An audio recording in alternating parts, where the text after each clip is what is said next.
Gujarat Chamber of Commerce and Industry. Grow business. Transform Gujarat.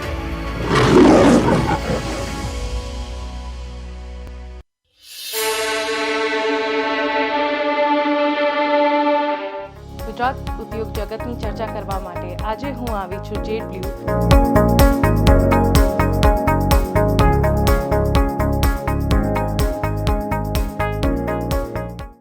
Gujarat chamber of commerce and ઇન્ડસ્ટ્રીના ગુજરાત ઉદ્યોગ જગતની ચર્ચામાં આપનું જીતુભાઈ ચૌહાણ ખૂબ ખૂબ સ્વાગત છે. Thank you. જીતેન્દ્રભાઈ ચૌહાણને કોઈ જ ઇન્ટ્રોડક્શનની જરૂરત નથી. એઝ યુ નો એ ખૂબ જ પ્રખ્યાત છે મેન્સ ફેશન ઇન્ડસ્ટ્રીમાં, not only just in Gujarat but all over the world. કેમ કે મારા કઝિન્સ, મારા કાકા, મારા ફ્રેન્ડ્સ બધા અમદાવાદ આવીને જેડ બ્લુ તો આવે જ છે. Thank you for taking out the time today and joining us. My pleasure. Sir, તમે એક એક્ઝામ્પલ આપીને કાં તો એક એક્સપિરિયન્સ તમારો એ વખતનો બેક ઇન ધ ડે જ્યારે તમે બિઝનેસ ચાલુ કર્યો હતો એ વખતનો સ્ટ્રગલ અને આજે એસ્ટાબ્લિશ્ડ બિઝનેસ છે એના સ્ટ્રગલમાં કેટલો ફરક હશે અને શું ફરક હશે? Very short if you can share few words. Struggling તો રિટેલમાં અત્યારે સ્ટ્રગલિંગ છે. Okay. You know very well કે નવા મોલ ખુલે છે, પેલેડિયમ ખુલી ગયો, નવો મોલ આવશે, રિટેલના આઉટલેટ ખુલે છે. એટલે અમારી ઇન્ડસ્ટ્રીમાં ત્યારે રિટેલ ઇન્ડસ્ટ્રીમાં તો સખત કોમ્પિટિશન છે. But because of you know customer want always he want good people and the service. જેડબ્લુમાં એવું છે કે we are believe કે કસ્ટમર ઇઝ ગોડ. તો જેડબ્લુની એક એ યુએસપી રહી છે કે એની બેસ્ટ સર્વિસ આપી છે અમે. તેની સાથે સાથે બેસ્ટ પ્રોડક્ટ, સારામાં સારી બ્રાન્ડ આપીએ અને જેને કહી શકાય કે લેટેસ્ટ ડિઝાઇન આપીએ, સારું એમ્બિયન્સ આપીએ. તો અમને અત્યારે એવું લાગી રહ્યું કે માર્કેટના પ્રમાણે અમને હજી કોમ્પિટિશન એવી નડી નથી રહી. ઓકે. વી આર સર્વાઈ અને we are growing also. Okay. આપણે બહુ જ કઠિન ટાઈમથી હમણાં પાસ થયા છીએ, કોવિડ. એટલે આઈ નો હું બહુ જ પાસ્ટમાં નહીં જોઉં. मुझे ये जानना है कि ड्यूरिंग कोविड जेड ब्लू ने कैसे ये टाइम को अपने एम्प्लॉयज़ को, अपने टीम को ऑन द ट्रैक रखा. अगर आप वो शेयर कर सकते हैं हमारे साथ प्लीज़. Very good. सबसे पहले तो मैं ये बताऊंगा कि कोविड ने बहुत बड़ा लेसन सबको सिखाया, मैं भी सीखा हूँ. ग्रेस ऑफ गॉड हमारी पूरी टीम जो है ना उन्होंने बहुत सपोर्ट किया हमें. और आप सोचो कि हमारे कोविड के time we have 56 store all over, right. सभी का rental, salary, we have that time 900 people on payroll and सबका सैलरी. धंधा बिल्कुल बंद कैसे कर सकते थे, राइट. और वी आर नॉट कॉरपोरेट कैसा भी नहीं था.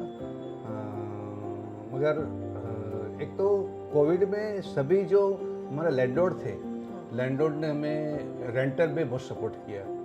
तो कोविड के टाइम का तो उन्होंने वे ऑफ कर दिया हमें. उसके बाद भी सब ठंडा चल रहा तब भी उन्होंने सपोर्ट किया. अपने स्टाफ की बात की, एम्प्लॉय की, उसके ऊपर एम्प्लॉय में हमने मतलब उस टाइम मुझे याद है कि सभी तो बड़े बड़े लोग हमारे थे सैलरी वाले. उन्होंने आके सर की ऐसी ऐसी परिस्थिति है, हम लोग हमारा सैलरी मार्केट में चल रहा था कि हम 50% लेके सैलरी. तो बड़े लोग थे यहाँ पर और वो हिसाब से उन्होंने सामने से ये हमें रिक्वेस्ट किया कि मार्केट में ऐसा चल रहा है. फिर भी हमने बोला नहीं, ऐसा नहीं, क्योंकि ये 2-3 महीने का ही सवाल था. मगर हमने उस हिसाब से फिर भी 20% सैलरी में उनको कम देकर आज वो टाइम तो निकाला. અને જ્યારે તમે આ બિઝનેસ સ્ટાર્ટ કર્યું હતું ત્યારે કઈ 3 સ્ટ્રગલ્સ એવી હતી કે કોઈની 3 એવી એડવાઇસ હતી જે તમને બહુ જ મદદ કરી, કાં તો કોઈ એક તમને જે એવી કોઈ એડવાઇસ હતી જે તમને આમ make it or break it થઈ ગયું હતું એ વખતે? બિઝનેસ સ્ટાર્ટ કરો તો આઈ થિંક બહુ જૂની વાત, 81માં સ્ટાર્ટ કરો બિઝનેસ, કે પછી 95માં જેડબ્લુ ખોલો. એટલે એ તો બહુ લાંબી સ્ટોરી છે. તમે કઈ સ્ટ્રગલની વાત કરશો હું ખ્યાલ નથી આવતો. જ્યારે તમે સુપ્રીમો ક્લોથિંગથી જેડ બ્લુ જ્યારે તમે નક્કી કર્યું કે now we are going to be this big big building, we are going into a big market now. Yes એ વખતનું જે બિગ સ્ટેપ હતું યસ યસ યસ એ વખત ત્યારે સુપ્રીમોથી જેડપી આવ્યા અમે અહીંયા પરિસીમા કોમ્પ્લેક્સમાં અને 2800 ફૂટનો બેસ્ટ મેન્સવેર સ્ટોર ખોલ્યો. ત્યારે બહુ સાચી છે કે એટલું ઇન્વેસ્ટમેન્ટ અને એકદમ અલગ ગ્રાન્ડ સ્ટોર બનાવ્યો હતો. તો સ્ટ્રગલિંગમાં ફાઇનાન્સની સ્ટ્રગલ એક વખતે અમને રહી હતી અને મને યાદ છે કે તે વખતે મારી બેંક લોન 50 lakhsની બેંક લોન મેં લીધેલી અને આજે તો એ કંઈ જ નથી લાગતું, પણ that time it is too much for me. Grace of God business ખૂબ સરસ કર્યો અને 2800 ફૂટ પરથી આજે આ સ્ટોર 15,000 ફૂટનો પણ છે. અને બટ મેં જોયું કે તમે જેમ કેશ ફ્લો આવે ને તો દિક્કત નથી, બિઝનેસ ચાલવો જોઈએ. રાઈટ બિઝનેસ ના ચાલે ત્યાં સ્ટક થાય ત્યાં મુશ્કેલી પડે છે. સાચી વાત. અને અમે એ જ વિચારીએ કે બિઝનેસ કેમ રનિંગ રાખો, cash flow should be there. Very true. I think તમે જે અત્યારે માઇક્રો એન્ટરપ્રેન્યોર્સ છે, આજની જે યુથ છે, or any one who starting up in this industry specifically, what would you suggest them? Financially છે કે એઝ અ ટીમ, કે તમારે એ લોકોએ શું કરવું જોઈએ? What is the right step? What is the first step in step? અત્યારે નવા એન્ટરપ્રેનર જે આવે તે માઇક્રો બિઝનેસમાં ને એમાં એમએસસીમાં એમએસએમઈની વાત કરીએ તો હું એટલું કહી શકું મારા અનુભવથી કે સૌથી પહેલાં તમારામાં રિસ્ક લેવાની કેપેસિટી તો હોવી જોઈએ. રાઈટ? પેલું તમે જે પ્રોડક્ટ બનાવો છો એમાં તમારી માસ્ટરી હોવી જોઈએ.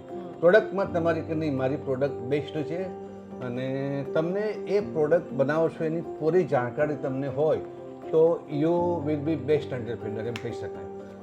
તે સાથે સાથે અને જ્યારે ખાલી પ્રોડક્ટથી ચાલતું નથી, એના માટે માર્કેટિંગ છે, તમારી ટીમ બિલ્ડિંગ બધું જ કરવું પડે છે. અને જે રીતે હું આગળ વધ્યો છું એમાં એવું કહીશ કે મેં સિન્સ બિગિનિંગથી મારી બ્રાન્ડમાં ઇન્વેસ્ટ કરવું છે, એડવર્ટાઇઝિંગ માર્કેટિંગમાં ખૂબ પૈસા નાખ્યા છે અને it is investment for me. તો સૌથી પહેલાં તો બ્રાન્ડિંગ માર્કેટિંગનું જે કંઈ એક્સપેન્સ કોઈ વિચારતું હોય આટલું કરવું કે નહીં, પણ ઇટ ઇઝ ઇન્વેસ્ટમેન્ટ. અને આજકાલ તો સોશિયલ મીડિયા ઉપર એટલું બધું ફાસ્ટ માર્કેટિંગ થઈ રહ્યું છે અને તમે સેંકડો લોકો પાસે એક સાથે પહોંચી શકો છો, જે એ જમાનામાં અમારે નહોતું.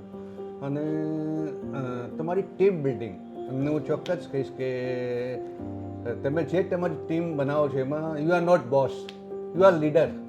તમે બોસગીરીથી કામ ના કરી શકો, એક લીડર તરીકે કામ કરો અને તમારી ટીમ સાથે રેગ્યુલર કોમ્યુનિકેશન કરો, મિટિંગ કરો અને એની સાથે ઓનલી પ્રોફેશનલ સંબંધ નહીં પણ ઇમોશનલી સંબંધ પણ તમે વધારો.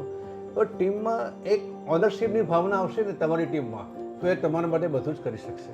Right. So moving on, you talked about finances during COVID, how it was difficult to keep everyone employed, to ensure that nobody is leaving and your team stays intact. आप क्या suggest करोगे आज की generation को जो अभी financially they are trying to ensure that they are bulletproof? Are there any particular advices or any one advice that you would give to today's generation, especially in this business? कोई भी नए entrepreneur जो आते हैं उनको मतलब अपने employ के लिए जो आप बात कर रहे हैं, मैं ऐसा कहना चाहूँगा कि सबसे पहले तो जब भी आप एम्प्लॉय हायर करते हैं पूरा बजट बनाना चाहिए कि आप बजट क्या बनाते हैं. और मैं कहता हूँ कि आपको पैसा कहाँ से कमाना है वो आपको देखना है. मगर अच्छे एम्प्लॉय लेना है तो यू हैव टू पे. आज टेक्नोलॉजी इतनी बढ़ गई है, ऐसे ऐसे दिमाग आपको बाय करने पड़ेंगे आपको आगे बढ़ना है. तो मतलब किसी को भी अच्छी सैलरी आप देते हैं तो उसके लिए आपको किस तरह उसको अपने में कवर करना है या अपने प्रोडक्ट के अंदर किस तरह उसका MIS बनाना है, प्रॉफिट एंड लॉस पे उसकी तरफ डालना है. मगर ये नहीं करना चाहिए कि भाई मैं इतना ही सैलरी दूंगा मुझे ये आदमी का. अगर आदमी सही है तो उससे वो सैलरी मांगेगा और देना भी पड़ता है. सही बात है. सर, आप इतना सारा काम करते हैं, इसका राज तो अगर आप हमको बता सकते हैं एक दो लाइन में. Do you keep, by this question I mean, do you keep a bullet journal? Do you keep आप एक विजन बोर्ड बनाते हैं कि इस साल में मुझे इतना काम करना है, ये मेरा टारगेट है। ये आप अकेले करते हो या आपकी टीम है, आपके वाइफ आपके साथ बैठ के और आपके किड्स आपके साथ बैठ के? Do you make a vision board for Z blue every year, like during the physical year this is what you want to do? How do you go about it? I think viewers would like to know that from especially a maestro in this industry. How do you do it? नहीं, सबसे पहले तो बचपन से जो honestly बताऊँ, माता जी ने संस्कार दिए माँ ने हार्डवर्क का, वो बचपन से है। तो वो उसके हिसाब से वो मुझे आज भी काम आ रहा है कि काम करने के लिए। आज भी मैं 12-13 आवर्स काम करता हूँ, मैं थकता नहीं हूँ। और जो आपने बताया ना, ये मैं अकेला नहीं, मेरी टीम मेरे साथ है और टीम के बगैर कुछ भी नहीं है। आज हम सोचे कि हमारे एम्प्लॉय स्ट्रेंथ 1200 पीपल प्लस है, मगर पूरी टीम एक साथ जुट के काम करती है। हमारी सोच होती है कि इस दिशा में जाना है, सभी लग जाते हैं। मैं, मेरे भाई बिपिन भाई है, हमारे अभी तो बेटे भी आ गए दोनों लाइन में, तो पूरी टीम से ये सब बन रहा है। और आपने बोला ये एनर्जी कहाँ से मिलती है, तो सबसे बड़े एनर्जी देने वाले तो हमारे प्रधानमंत्री मोदी जी है। मैं हमेशा देखता हूँ कि वो कभी बीमार ही नहीं पड़ते और कितना काम करते हैं, तो मैं उनको सामने देख के मतलब मैं थकता नहीं हूँ कभी। और कभी भी मुझे घर से मेरी वाइफ ने कभी नहीं बोला है कि आप लेट आते हो, आप बहुत ट्रैवल करते हैं, कभी नहीं बोला है। तो आई एम वेरी हैप्पी कि उसका बहुत सपोर्ट रहा है यहाँ तक पहुँचने में। सबके लिए होता है कि एक वाइफ इंस्पिरेशन होती है, ऐसा है। मगर this not only for me, ये पूरी टीम से बना हुआ है। और मैं ऐसा समझता हूँ कोई भी अगर कंपनी ग्रोथ होती है तो हमारे प्रोफेशन में तो टीम से ही होती है। सही बात है, thank you for sharing that. Z blue नाम कहाँ से आया? Why Z blue? Very good question. जब वो हमारे छोटे स्टोर से लेके बड़े स्टोर में यहाँ आने वाले थे, ये बात कर रहा हूँ मैं अराउंड 93-94 की, क्योंकि हमने 95 में यहाँ स्टार्ट किया। तो यहाँ आने से पहले जब शोरूम बुक किया था तो मैंने, हमारा आर्किटेक्ट मित्र थे जो मेरा स्टोरी बनाने वाले थे और मेरे मित्र भी थे, mister Nilendu Shah, no more now. उनको बोला कि मुझे ये नए स्टोर के लिए एक अच्छा नाम चाहिए, तो मुझे कोई अच्छा आदमी दीजिए। तो नीलेंदु भाई मेरे पास एक हफ्ते 10 दिन में एक लंबी दाढ़ी वाले भाई को लेके आए। वाइट कुर्ता पहना था, लंबी दाढ़ी थी, कुर्ता पैजामा। तो मुझे पहचान कर रहे कि जितू भाई ये मेरे दोस्त है, mister Subrato Bhowmik. He is creative director, he was creative director in Mudra that time. आज भी वेरी क्रिएटिव आदमी है वो। उनसे मिला मुझे, और उस टाइम वो NID में पढ़ाते थे, मुद्रा में क्रिएटिव डायरेक्टर थे। और उन्होंने मुझे काफ़ी प्रश्न पूछे कि आपको क्या चाहिए, कैसा नाम चाहिए, क्या नहीं। मैंने उनको मेरा एक बताया था कि मेरी ये 2 फरमाइश है नाम के लिए। नाम ऐसा दीजिएगा कि तो हमारे 2 भाई के अल्फ़ाबेट आ जाए, जितेंद्र एंड बिपिन, वो अल्फ़ाबेट होने चाहिए। और उसका दूसरा उनको ये बताया कि नाम ऐसा दीजिए मुझे आप कि सालों बाद भी इंटरनेशनल लेवल पे टिक सके। ये 2 मेरी उनको फरमाइश थी। और इट टुक 6 मंथ्स, 6 महीने बाद उन्होंने मुझे अपने घर पे बुलाया। मैं बिपिन भाई दोनों गए थे और शॉप बोर्ड पे उन्होंने लिखा हुआ था, जितू भाई this is your store name. मैंने पढ़ा जेड ब्लू, जे भी तो था। और उसका मीनिंग जो आपने पूछा, मीनिंग ऐसा था, Z is precious stone, right, green colour का स्टोन था। तो बोले जितू भाई आप प्रीमियम लोगों के लिए कपड़े बनाते हैं, आपके कस्टमर क्लाइंट से सब प्रीमियम है।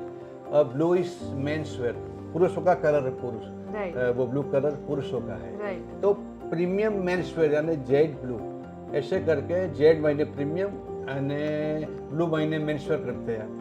तो ऐसे करके उन्होंने, और जब मार्केटिंग किया तब भी ऐसे ही किया उन्होंने कि it is premium men's wear store. तो this is why how Jade Blue born. Wow, the secret is finally out. Thank you so much for sharing that. What is the future of Jade Blue? I know you said Shambhav and Siddesh, they both joined Jade Blue. Shivankari has Jade Pink now. So the kids are already in the industry, in this field. अब what is the next step, where does Jade Blue Good. Go from here?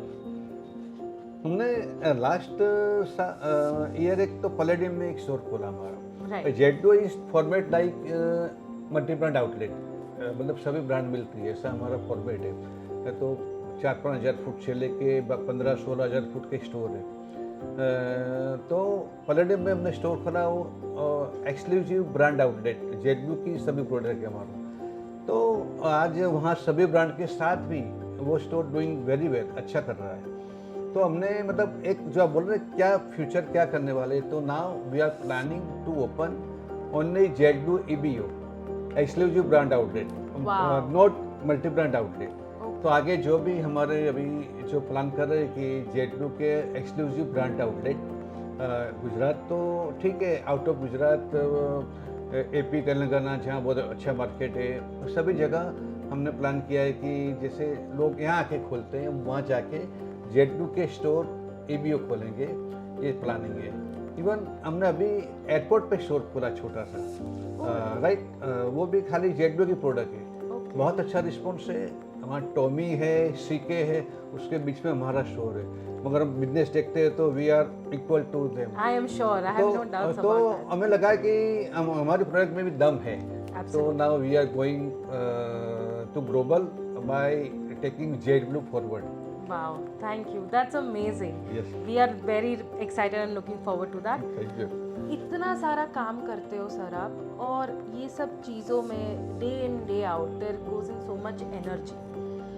चलो आपने बताया आपकी team है, आपकी family है, they all support you, but आपका anchor क्या है? What keeps you grounded? Are you spiritually very high? I have heard that, but I would love to hear from Yes. You about what you do. Is meditation something that you practice every day? आप please उस पर share कर सकते हैं? Yes, you are correctly said कि 1996-95 में JW खोला, 96 में यहाँ पर शिवानंद आश्रम है अहमदाबाद में, यू नो वेरी वेल। वहाँ मेरे वाइफ की मौसी मुझे ले गई।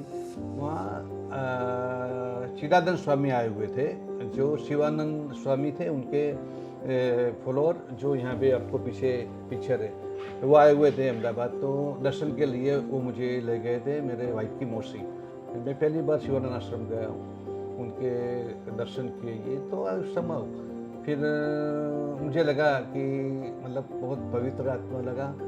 और मैंने वो सेकंड डे सबको मंत्र दीक्षा देने वाले थे, वहाँ पूरा प्रोग्राम था आश्रम का। तो मैंने मेरी वाइफ की मौसी को बोला कि आप मुझे मंत्र दीक्षा मिल सकती है इनसे।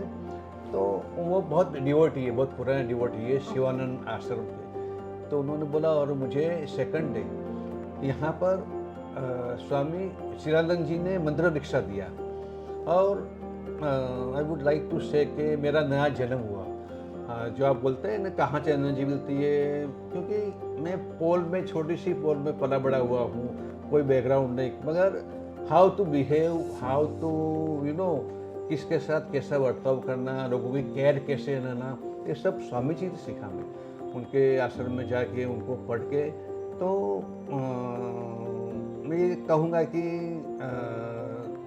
मेरे गुरुजी और जैसे मेरी माता आपको पता है, उनके संस्कार दिए हुए हैं, और उससे डाउन टू अर्थ बोलते हैं ना, उसमें मेरे बहुत सारे कस्टमर ने भी उसमें महत्व का रोल अदा किया है। क्योंकि मैं जब डायरेक्ट कस्टमर को डील करता था तो ठीक है, टीम कर रही है, 20 साल पहले की बात करूँ, बड़े बड़े लोग जो आते थे तो गर्भ श्रीमंत होते हैं, ठीक है, उनको मैं जब डील करता था तो वो इसी हिसाब से जीतू भाई કેમ છો, શું છે, એવી સરસ ને એવી નમ્રતાથી વાત કરે એ લોકો। તો મને થાય કે આ શું છે, મેં કીધું આ જ શીખવાનું છે, down to how to you know down to અર્થ કેવી રીતે રહેવું। અને મેં કીધું આ તો ખૂબ અગત્યનું છે। તો દિસ લર્ન फ्रॉम अदर्स। Right. मैं मतलब ये मेरे में है कि मैं किसी से कुछ सीख लेता हूँ, कुछ भी अच्छी चीज़ है, चाहे मुझे छोटा हो बड़ा हो, मुझे लगता है कि अच्छी चीज़ है तो उसको अपना लेता हूँ मैं। Thank you. નમ્રતાથી આગળ વધવાનું છે જીવનમાં। નમ્રતા, yes, you always have to down to earth. Absolutely, absolutely. હવે આપણે એક છે ને ફન ગેમ રમીશું, એને ઇટ્સ કોલ્ડ રેપિડ ફાયર। હું તમને બે ઓપ્શન્સ આપીશ, એમાંથી તમારે એક સિલેક્ટ કરવાનું જે તમને જે તમને ઈચ્છા આવે. It's very sweet and simple. Meditation or sports? Meditation or sports? और What sport- would you meditation, prefer? meditation. Luck or karma? What do you Karma. believe? Work or play? Work, Silk or cotton? Cotton, Short pants or kurta pajama? Shirt pant, Fine wool or pashmina? Fine would, Summer or winter? Winter, Are you a night owl or an early riser? Early riser. Wow, thank you so much. Thank you. સફળતા તો બહુ બધાએ જોઈ છે. સફળતાની પાછળ જે સંઘર્ષ છે એ બહુ લોકોએ નથી જોઈ. આપણે પ્લીઝ એના પર થોડું શેર કરશો?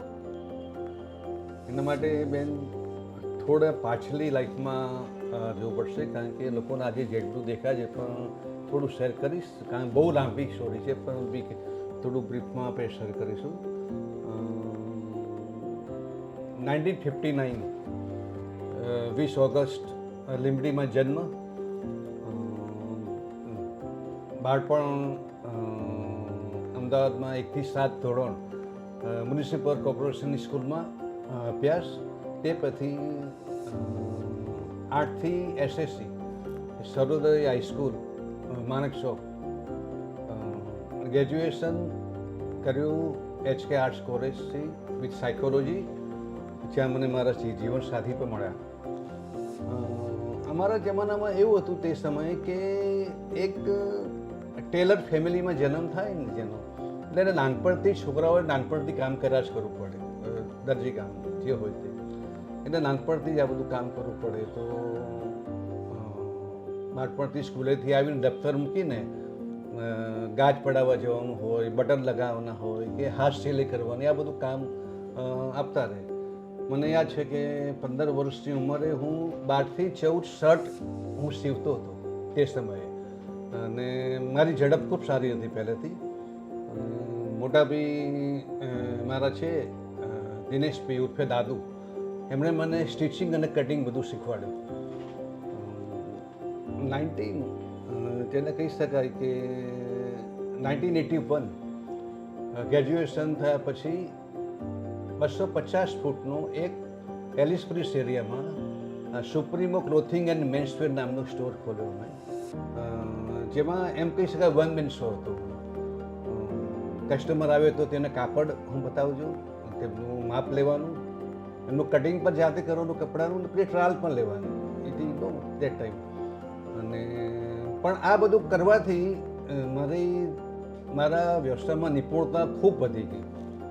તે પછી તો 2 વર્ષમાં બિપિનભાઈ પણ મારી સાથે જોડાયા, એટલે અમે 1 વત્તા 1 2 થયા.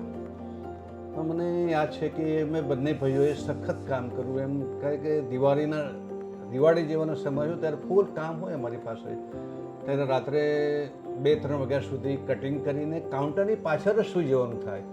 અને બિપિનભાઈ સવારે આવીને દુકાન ખોલે ત્યારે ઘેર જઈને બધું નાહી ધોઈને પાછો આવી જવું. That is all struggling life. 200 ફૂટની ટેલરિંગ શોપથી 2.5 લાખ સ્ક્વેર ફૂટના retail dominance in India, world over કહીએ તો બી ચાલે, એનું વિઝન તમને ક્યાંથી આવ્યું? 2.5 લાખ સ્ક્વેર ફૂટ એટલે એટલું મોટું ના કહેવાય, પણ છતાં 250 ફૂટથી 2.5 લાખ મારા માટે બહુ છે. આમાં હું એટલું ચોક્કસ કહી શકું કે જો હું રિટેલમાં ના આવ્યો તો એક ટોપનો ટેલર પણ હોત ઇન્ડિયાનો. પરંતુ મને છે ને બહાર ફરવાની બહુ ટેવ હતી. હું બોમ્બે હંમેશા જતો, અને બોમ્બેમાં મોટા મોટા સ્ટોર જોઉં, મને થાય કે આવી રીતે એક આપણી બ્રાન્ડ હોવી જોઈએ. મને એમ થયા કરે કે, અને તે પછી જ્યારે અહીંયા તક મળી અને 95માં Z2નું નાનો સ્ટોર ખાલી 2800 ફૂટનો ખોલ્યો. તે પછી બોમ્બેમાં છે ને 98-99થી ઇમેજીસ રિટેલ ફોરમ થાય, અને ઇન્ડિયાના બધા જ તમને કહું, કિશોર બિયાની હોય, BS નાગેશ હોય, હું એમ ચોક્કસ કહીશ કે આજે ઇન્ડિયાને રિટેલ શીખવાડનાર કિશોર બિયાની. અત્યારે વોટ એવર બિગ બજાર અને સેન્ટ્રલ. પણ હું એ બધા સેમિનારમાં જતો, અને સેમિનાર બધા મોટા મોટા લોકોને સાંભળું. કિશોર બિયાની શું કે, નાગેશ શું કે, એક ચેતન શાહ હતા જે પેપેના મેઇન બોસ હતા, ઇઝ નો મોર નાવ. અને આવા ઇન્ડિયાના ટોપ લોકો ભેગા થાય, એના સેમિનારમાં સ્ટેજ ઉપર ચર્ચાઓ થાય, અને પછી મારા સવાલ મને એમ થાય કે આપણે આવું કેમ ના બનીએ, અને ત્યારથી મને વિષય આવ્યો કે નહીં, મારે એક રિટેલર બનવું છે. અને તે પછી જ્યારે તક મળી અને અહીંયા જ જેટની ઉપર જ મેં બીજી 5500 ફૂટની જગ્યા ખરીદી અને મલ્ટી બ્રાન્ડ સ્ટોર કર્યો. તે પછી પાછું 2000 ફૂટ જગ્યા ખરીદીને આ સ્ટોરને 15000 ફૂટ સુધી લઈ ગયો. અને 2004માં સેકન્ડ સ્ટોર બરોડામાં કર્યો જેટનો. એની સફળતા મળી મને. એ પછી એક નશો થયો ને પછી 2006માં તો રાજકોટ ને પછી 7માં સુરત ને પછી પાછું મણિનગર ને સો મેની સ્ટોર. તો આ જે જર્ની છે ને કે હું એટલું કહીશ કે મારું વિઝન ખોલવાનું કારણ લોકોને મળો, લોકો આટલા બધા સેમિનારમાં ગયો અને કન્ડક્ટ કર્યા, ઇવેન્ટમાં ગયો, લોકો સાથે વાતો કરી અને શું કરે છે એ લોકો એમની સવાલો પૂછું અને એમાંથી હું બહુ શીખ્યો. ત્યારે હું અહીંયા પહોંચ્યો છું. Thank you. એટલે એ સમયમાં બી નેટવર્કિંગ, આ સમયમાં બી નેટવર્કિંગ, PR એટલું જ ઇમ્પોર્ટન્ટ છે. અને પોતાના વિઝન અને મિશન પર જો તમે કામયાબ રહો તો તમે કંઈ भी हासिल कर सकते हो. एब्सोल्युटली. राइट सर, आपने बहुत अच्छी बात की. मैं एक्चुअली जब ऑफिस में अंदर आ रही थी, लेफ्ट और राइट दोनों बाजू मैंने बहुत मोटिवेशनल कोट्स देखे जब मैं अंदर आ रही थी, and I thought that was very inspiring. My next question to you is, how do you build an army of tailors? कौन ये प्रोसीजर करता है? जैसे नीचे भिखू भाई है, he is the most famous tailor amongst all our friends, all our family members. He knows what he is doing. आप ये process कैसे होती है? आप चुन के लाते हो आपकी टीम में से या आप आउटसोर्स करते हो? This is very intriguing. I think the viewers would want to know this.